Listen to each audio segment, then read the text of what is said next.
That's the first loaf in. After 17 minutes, I'll put the next loaf in.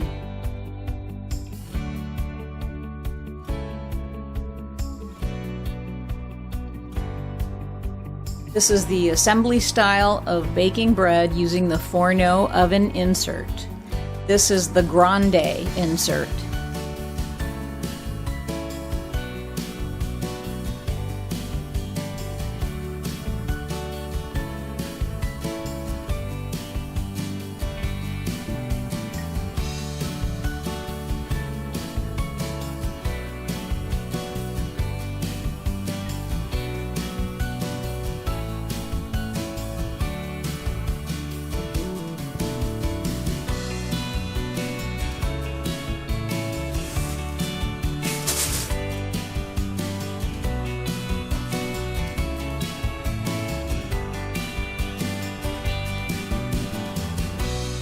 Need to turn this one around.